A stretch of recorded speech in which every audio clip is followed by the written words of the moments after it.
You thought we saw the end, didn't you? You thought that the focus datacron for Darkside Vision Ray was going to be the end of your suffering with the First Order. How wrong you were. Welcome back, Holotables, to another video with me, your boy Scribe. How the devil are we all doing today? I hope you're fine and dandy. In case you missed it, because CG didn't actually give an announcement for it, we have got the next set of datacrons in, as well as access to what the next set of focused datacrons are going to be, which should be when this episode weekly shipment refreshes in 4 days' time, essentially. So we're going to go over some of these, and I want to draw some attention to some of the more powerful ones. Now, I've spent an inordinate amount of crystals trying to get this Pirate Cron. I was really hoping to have the Captain Silvo Cron here, because this Datacron elevates Pirate King Hondo into a really uncomfortable position. He is quite frustrating at this point. Still can't deal with stuff like the Hodocron, but that's completely fine. He does pretty well. I've seen him taking out things like Jabba. He can basically insta-kill Lord Vader, which is a nice thing to see. He can take out JMKs when they don't have the Hodocron. He can easily handle JML. Jabba, he can take out. Glat, he really suffers with. He can't really deal with GL Ahsoka Tano. It's just too much tankiness. But who knows? Who knows what we will see in the near future? Anyway, enough bambling on about that. Let's talk about the new Datacron set and what we can expect to see. What's going to be powerful? So first and foremost, let's talk about the pirates. Pirates first. There are a number of pirate Datacrons that are coming out. We've got level 9s for Brutus. Whenever another ally recovers protection, Brutus gains foresight. Out of all of the pirate crons, this is probably the worst level 9. We are not interested in this one. Enfys Nest, it's okay. Essentially, whenever she stuns an enemy, which is on her first special, she's going to gain 10% crit damage and 5 speed. The crit damage stacks up to 200%, and the speed stacks up to 50. The speed stacking really isn't that big of a deal, to be honest. You don't normally run a super fast nest. This is okay, but a bit of a bum one overall. I wouldn't say look out for this one in particular. Next, we've got OG Hondo, not Pirate King Hondo, OG Hondo. This one is actually pretty cool. It helps him ramp up ransom super quickly. So essentially, whenever he does a basic, he gains an additional 9 stack of ransom, so he can immediately just not worry about captive at all, or capture, sorry, messing up and having him escape. He also gains 100% protection up, stacking for 2 turns, and reduces his cooldowns by 1. This is actually really good. It's actually really good. Now, I don't know how this is going to play with new teams with Hondo. I don't know if that's going to mean you'll really want to have him, going out with some of the old scoundrel teams rather than having with pirates. I'm not quite sure just yet. Who else do we have as far as pirates? We have got Captain Silvo, ladies and gentlemen. This is the GOAT. Of the pirate set, this one is the absolute GOAT. Whenever Captain Silvo removes turn meter from his enemy with his unresistible special 2, he recovers 20% health and protection. That's kinda meh, who cares, right? But he then resets the cooldowns of a random pirate ally. That's just really powerful. Imagine that on a Pirate King Hondo team, constantly resetting the AoE, constantly resetting the mastery stacking. It's going to be very good, even better in 3s, because you've got a high likelihood of resetting the cooldowns on Hondo. Also, he can reset it on himself, which means he'll be able to strip turn meter away from the enemy again and reset again. Really good. Also, if he hits an enemy with stagger, technically that's him removing turn meter, I guess. We also have Sana Staros over here. Whenever Sana Staros uses a basic ability, she gains protection up of 50%, stacking for 2 turns and 50% turn meter. Whenever Sana Staros damages an enemy with a special ability, inflict fear for 1 turn on that enemy, which can't be evaded or resisted. This might be good in a Maz team coming up. I'm not sure. I can't see her going in Pirate King Hondo. He doesn't really want any light side in his team. Maybe she'll be okay under an Athano lead, but generally speaking, I don't think this is the one to go with. Quigoat. This one's garbage. This is the absolute trap card over here. When Quigoat is dealt damage, reflect 20% of the damage dealt back onto the attacker as true damage, which can't be evaded. This damage cannot defeat enemies. So they really don't need this last clause of this damage can't defeat enemies, because trust me when I say 20% of the damage dealt back to them is never going to defeat anybody. Whenever we've had this damage reflection, it's absolute ass. It's just terrible. It never does anything. Mostly because it's usually on a tank.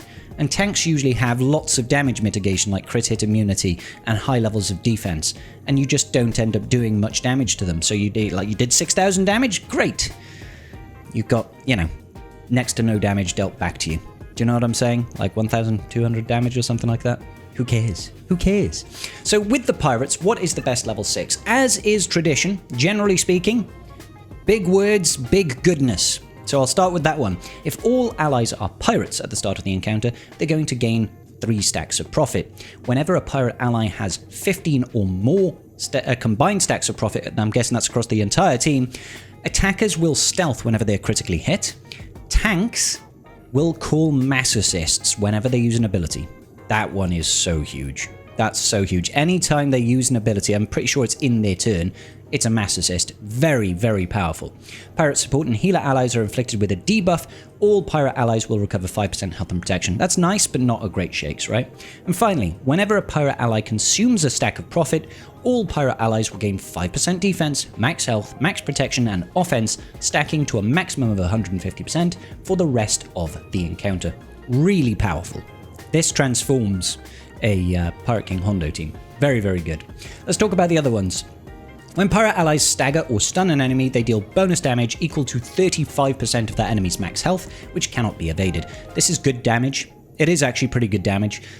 Does help with Pirate King Hondo, helps him get some additional damage, but ultimately won't help you beat any of the GLs because they're immune to max health damage. At the start of each turn, if non-Galactic Legend pirate allies have 50% or more turn meter, the damage they receive is reduced by 75% until the end of the turn. That is horrendous. As in, it's going to be awful to face off against. I still think this one is more useful because the combined efforts are just better, but this is a close second. Whenever pirate allies inflict a debuff on the enemy during their turn, they deal bonus damage equal to 10% of that enemy's max health, which can't be evaded. This is okay. It's okay. You do quite a bit of debuffs with pirates. It's decent enough. Whenever pirate allies deal damage to an... Whenever pirate allies damage all enemies with an ability, they grant tenacity up for 2 turns to all allies. Not really useful. I mean, it's okay, but it's compared to all the other stats, this one's the bum stat for the level 6. And finally, alignment. This one's pretty much a no-brainer. You want the stacking 15% max health and max protection for each dark side ally. That's one is going to give you massive boosts to survivability for the team. Whenever dark side allies use a basic ability, they gain crit chance up, crit damage up, and offense up for 2 turns. That's quite nice. Whenever dark side allies evade an attack, they gain offense up for 1 turn. Garbage.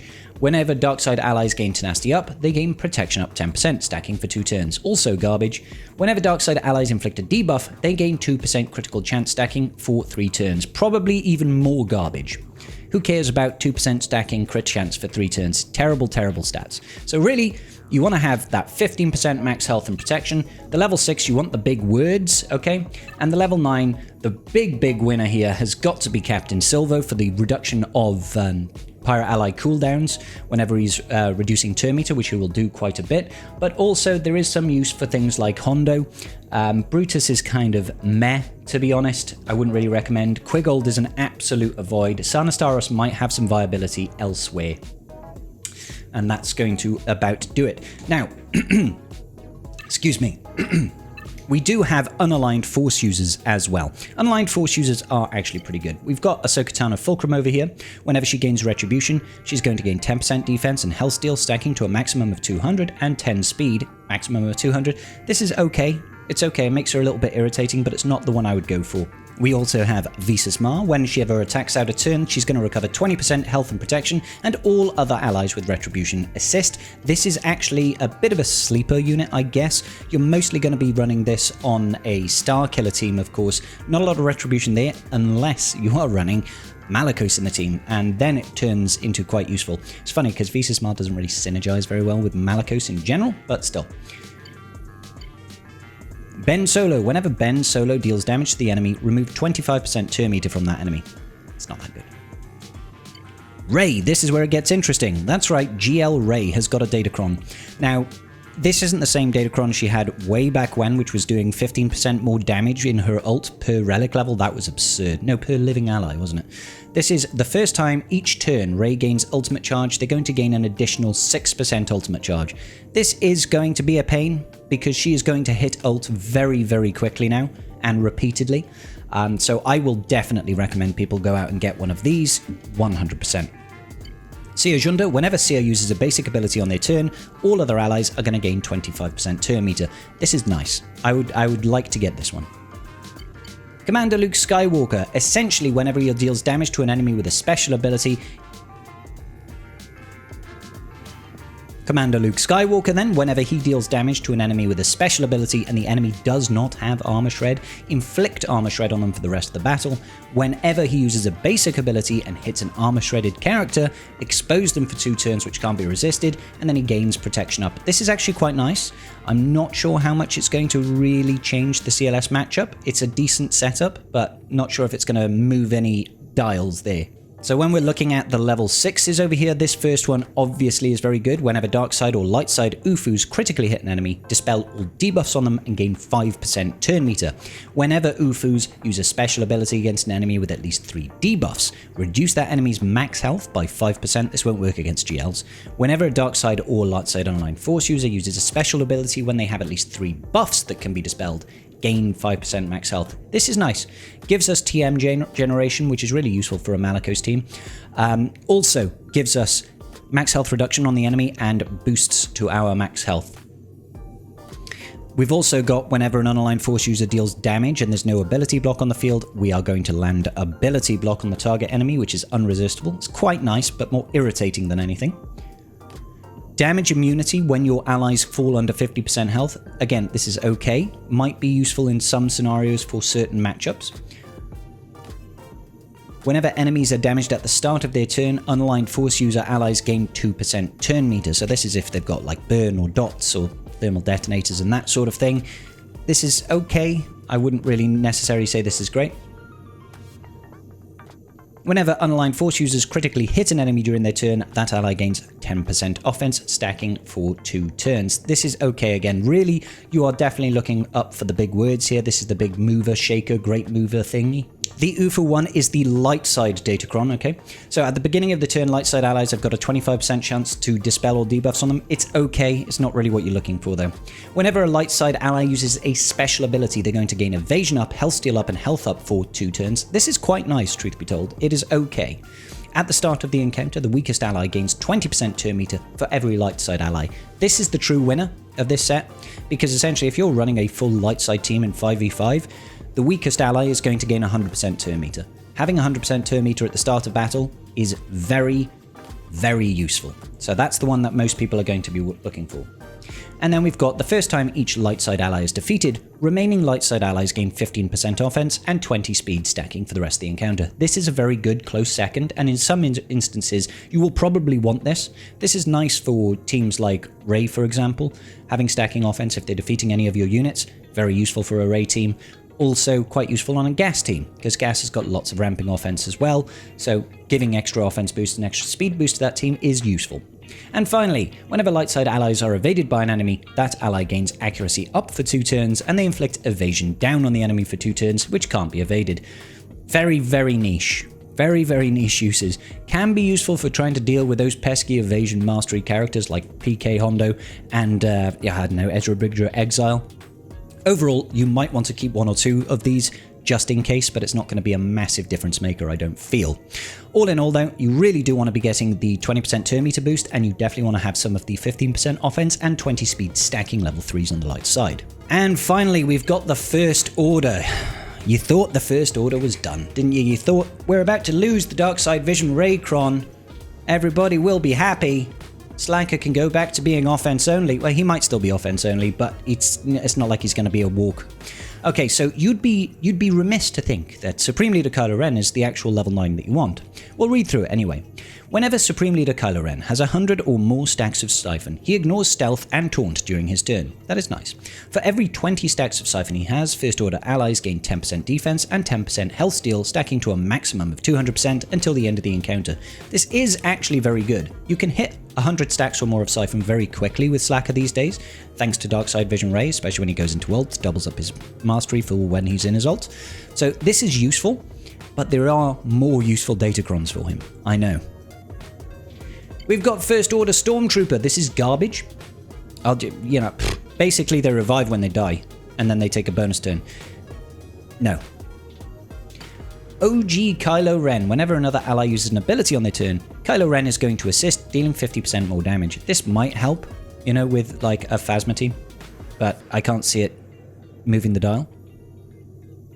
General Hux. Whenever another ally attacks during General Hux's turn, General Hux and that ally gain 25% turn meter, limited to once per turn. In a Slacker team, you really don't want this, because if you're gaining turn meter, you're going to be lowering your max health and protection. So you don't really want it. Even with Darkside Ray trying to like offset that, you still don't want this. The one that we've all been waiting for. The Alphabetti Spaghetti Pilot. 100% potency. When the allied Supreme Leader Kylo Ren is active, First Order Alphabet Pilot can't be defeated. That's quite nice. Whilst First Order allies have advantage, they ignore taunt. That's also quite nice. That's part of the FDC for Rey. Whenever the ally in the leader slot and the Alphabet's pilot is damaged when they have advantage, stun that enemy for one turn, which can't be resisted. Whenever an enemy is stunned, the Alphabet pilot's abilities gain 5% bonus damage, stacking to a maximum of 200%. He and the ally in the leader slot, which will be Slacker, gain 10% max health until the end of the encounter, and the ally in the leader slot is Supreme Leader Kylo Ren. He gains 5% ult charge. Whenever a stunned enemy is defeated, they cannot be revived. An ally in the leader slot gains a bonus turn. My god. And the ally in the leader slot and the Alphabet pilot recover 100% health and protection. This is monstrous, guys. We haven't even seen the level 6. So what this means, basically, is that if you've got the Alphabet pilot in the team, Supreme Leader Kylo Ren needs to be defeated before you can kill the pilot. If you ever damage either the pilot or Slacker when they have advantage, you are going to get stunned, which you cannot get resisted by, okay? If you are stunned, Supreme Leader Kylo Ren is going to raise max health until the end of the encounter. Great. And he's going to get 5% ult charge. If one of your stunned units gets defeated, you can't be revived, Slacker gets a bonus turn and recovers all of his health and protection. This is going to be a nightmare. An absolute nightmare, ladies and gentlemen, and we haven't even looked at the level 6. It gets worse. Now we also have one for Fox. It's terrible, don't use it. 5% max and health protection per relic amplifier level, and the damage they receive is decreased by 15%. It won't help. OG Crew then. At the start of Kylo Ren and Must's turn, dispel all debuffs on them, recover 5% health. Terrible. I mean, it's not terrible, it's just not useful in the end game. Now, if we take a look at the First Order mechanics for level 6. First one, if all allies are First Order at the start of battle, First Order allies gain damage immunity for 2 turns. Whenever a First Order ally is critically hit, all First Order allies gain 10% critical damage, stacking to 50% until the end of the encounter. Whenever a First Order ally attacks out of turn, they gain 10% offense for the rest of the encounter, stacking to a maximum of 50%. This is nice. You can't do anything to the team for 2 turns. Now that damage immunity can be dispelled, so don't worry too much about that, but they're also going to be ramping crit damage and offense until the end of the encounter. Very quickly indeed. Now we do have the second one over here. First Order allies, when they defeat enemies, you can't revive. Now that's okay, but overall in a Slacker team, I don't think this is the most useful one, especially with the First Order Alphabetti Spaghetti pilot. If we go back over to him, when you kill stunned enemies, they can't be revived anyway. And of course, if you kill an enemy with Supreme Leader Kylo Ren, they can't be revived for that either. So there's already like a couple of clauses where you can't have revives in a First Order against a First Order team. So I don't think that this is as good as it sounds. Next up, whenever First Order allies stun an enemy, they gain speed up and offense up for 2 turns and inflict expose for 2 turns at the end of that turn, which can't be evaded. That's pretty good. There's quite a lot of stuns. Extra exposes means chewing through enemies very quickly. Quite good. Whenever a First Order ally defeats an enemy, they take a bonus turn. This one is also quite interesting, okay, because Darkside Vision Rey is still going to be defeating people. Now, when you have the Alphabetti Spaghetti Pilot one, when you defeat a stunned enemy, Supreme Leader Kylo Ren is going to gain a bonus turn anyway. So if you have, say, Rey defeat a stunned enemy with her AoE, then Kylo Ren will take a bonus turn, Rey will take a bonus turn, and that's quite nasty. That is quite nasty. Whenever First Order ally has full health and protection at the start of their turn, they deal 100% more damage on their turn. This is also really, really neat. So there's a lot of really good ones. The bonus turn, 100% damage, as well as the long wordy one. Honestly, I would almost say that the long wordy one is probably lower down on the priority list. Either go for the bonus turn or do the 100% more damage on their turn. As long as you are killing enemies with the Alphabeti Spaghetti Pilot Datacron, you're going to be causing absolute nightmares for the opponent. On the level 3, we are still going to be looking at Dark Side. You are still probably going to want that extra bulk, even if you've got damage immunity at the start of battle. The extra bulk is still going to be helpful to make sure that you don't lose units too quickly. And then, if not, you'll either want to have basic, giving crit chance up, crit damage up, and offense up. We like the crit damage in the offense. Extra damage is good. Evading attacks is kind of garbage. Mostly just bulk or the stats on the level 3 is what I'd say. I would prioritize the bulk because staying alive longer is usually better. So all in all, the ones that I think you're going to have to worry for is First Order once again. Rey is going to be a little bit of a pain, and Pirate King Hondo is actually going to be a nightmare with Silvo and that wordy level 6. Those are kind of crazy. But I think it's time we go ahead and take a look at the new Focus Datacrons as well. Now, if you want to have a look at these, you are going to have to go into swigger.gg. In order to do it, you go the triple dots up here, and you can go down to the Datacron section, go into Whispers of Wealth, and on the right-hand side here under Variants, you can see Admiral Raddus, Darkside, Jawa and Separatists, okay? So first one, Admiral Raddus. We're going to start off with the level 15 for Raddus. At the start of the encounter, if Admiral Raddus is the ally in the leader slot and all other allies are Rogue One, inflict defense down and expose for 2 turns on all enemies which can't be evaded or resisted. Whenever Raddus uses a basic ability, he calls another random Rogue One ally to assist. Admiral Raddus can't be defeated whilst K2SO is active.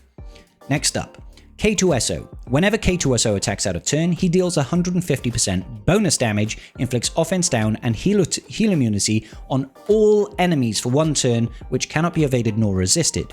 Whenever he loses taunt, he removes 50% turn meter from all enemies and inflicts blind on them for 2 turns, which can't be evaded or resisted. This is huge, especially when you consider Adrad is going to be basicking and has a chance to call K2SO to assist, which is going to be offense down and heal immunity, unresistible on the whole enemy team. Nice. And if he loses taunt, he inflicts blind and removes turn meter. Very good. The level 9 is for Jin Urso. Whenever Jin critically hits an enemy, she's going to ramp 10% crit damage, defense, pen, and offense up to 200% for the rest of the battle. This is okay. She doesn't deal a boatload of damage anyway. It's just a nice little Brucey bonus. Rogue One. At the start of each Rogue One ally's turn, if they have not taken damage since their last turn, they gain crit chance up and offense up for 1 turn. It's nice. Finally, the alignment is 100% crit chance when attacking out of turn, so they're always going to be critting. Now, if we were to take a look at the stat bonuses, we've got health, potency, crit chance, crit damage, armor penetration, and crit damage. More health and more tenacity. So you're getting about 50% bonus health, I think. Yeah, 50% bonus health and a smattering of other stats. This is not going to be a stat stick FDC.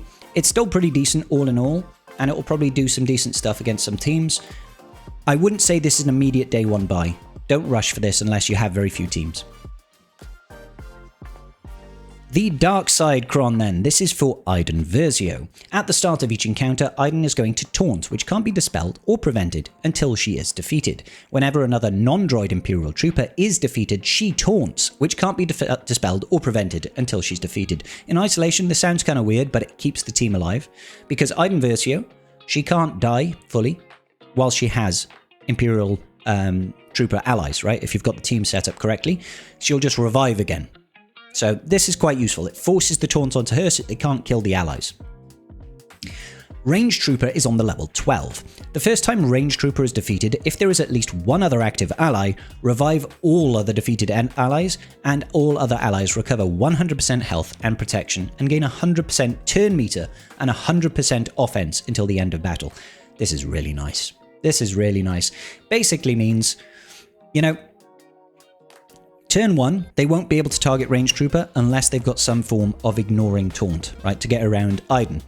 If you go after Range Trooper, he will revive all allies, even if they, even if you go from first, he is still going to give them 100% health and protection, 100% turn meter, and 100% additional offense until the end of battle. If you kill Range Trooper while he still has the adapt or die buff that Iden Versio can pass out, he's going to revive anyway, and everybody is going to gain 100% offense and 100% turn meter and recover all their health and protection, which is still really nice. This is just, it's kind of similar to the Barriscron, you know? Defeated, revived, 100% offense boost. It's nice. Iden Versio teams can do a lot of damage. Snow Trooper, this one's interesting. We don't tend to use Snow Trooper in this team. Whenever Snow Trooper is dealt damage, reflect 50% of the damage back at the attacker as true damage, which can't be evaded, can't defeat enemies. Now, I've spoken about this before. Damage reflection crons are terrible, generally speaking, and that's true here. 50% damage back, even a Stormtrooper, he's going to be tanking damage. It's not going to do too much. Level 6 for the factions. Whenever Imperial Trooper allies are revived, they gain 25% turn meter, protection over time 25% for 2 turns, and reduce their cooldowns by 1. All allies recover 50% health and protection, dispel all buffs on all enemies, and inflict buff immunity for 2 turns. This is great.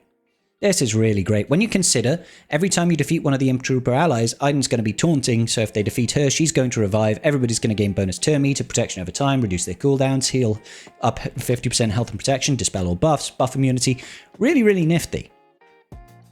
And then finally, Dark Side allies use his special ability, they gain evasion up, health steal up, and health up for 2 turns. All really nice. The stats then, 20% health, 20% potency, 30% defense, 20% tenacity, 20% tenacity again, 30% health. 30% health, that's good health. That's like 90% health and 35% defense.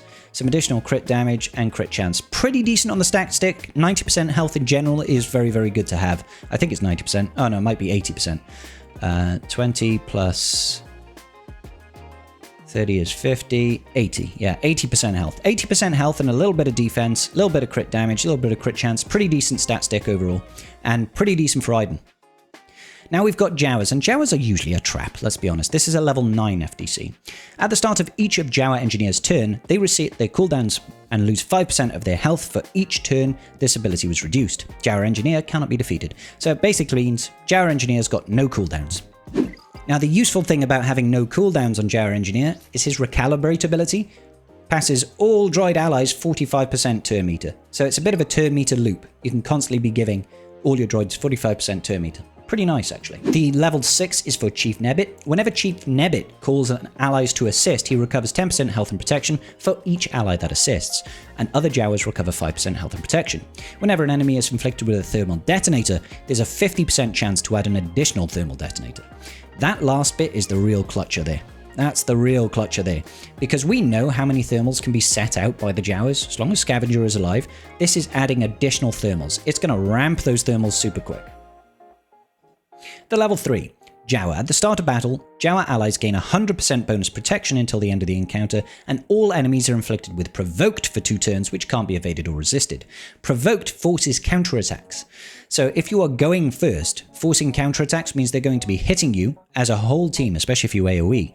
And that with Jawa Scavenger means that they are going to be getting thermals, and Chief Nebbit is more thermals. That's the idea behind it, I guess. Whenever a Jawa ally inflicts a debuff on an enemy, like a thermal detonator, all Jawa allies are going to gain Foresight for 1 turn. Whenever an enemy is inflicted with a thermal detonator, Jawa allies gain 10% defense and offense, stacking to a maximum of 300%. That's a high cap, and they can put out thermals. Like, you could take 2 turns and there'll be like 17 thermals on characters. So it's going to ramp up to that max very quickly. 300% defense and offense will make a difference even to Jawas.